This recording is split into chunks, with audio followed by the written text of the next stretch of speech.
Now, I'd like to show you in SQL account how do we do a GST Set Tax Date. As you can see here, we already did a GST return from April to June, 3-month cycle, and we already submitted our GST03 to custom.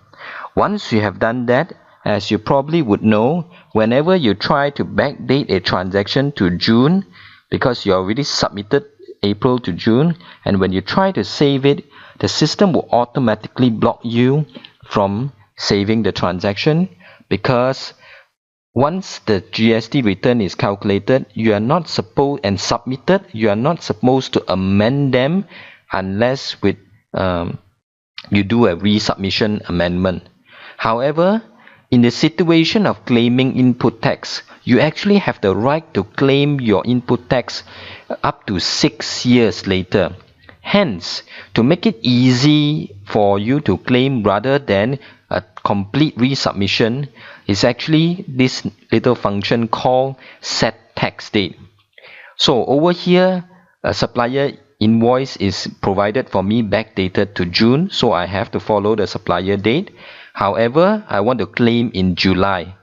Since June GST return has been submitted, I can right-click on any blank area of the purchase invoice, click on this Set Tax Date, and forward my tax date to July, the next GST return submission cycle. And when I click on it, you will notice there is a special date to distinguish the document date as well as the tax date are actually different. Now I can save this document. The same logic will apply to the purchase invoice, purchase voucher as payment voucher as well. Over here, you can see there is a late claim from salesman. The claim is actually in June, but the tax date will be set to July, and you can save this document. Also applicable in journal entry. Again, same logic. Document in June, tax date in July. How about sales invoice? All the other earlier 3 examples I've shown you is claim input tax. However, when it comes to output tax, which in this case is a sales invoice, you cannot forward the tax date using that date, because by law, you are required to pay your tax from the invoice date on the same cycle most of the time. So for sales invoice, you are not allowed to forward your tax date to a future date. Now let's look at ledger.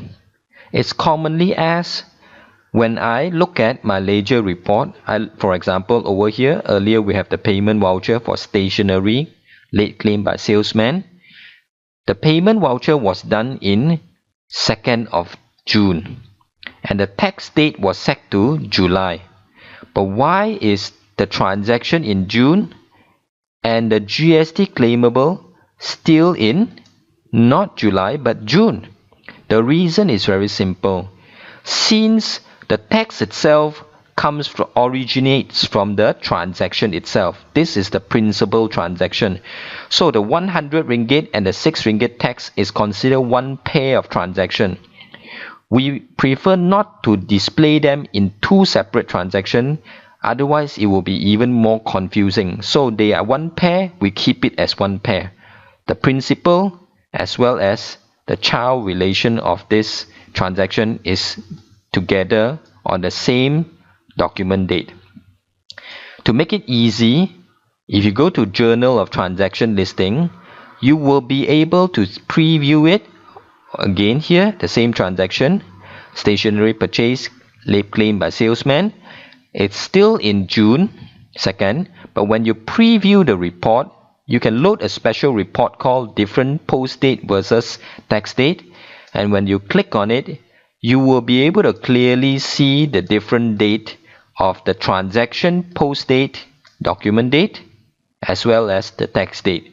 This allows you to easily keep track of the transaction of different tax dates.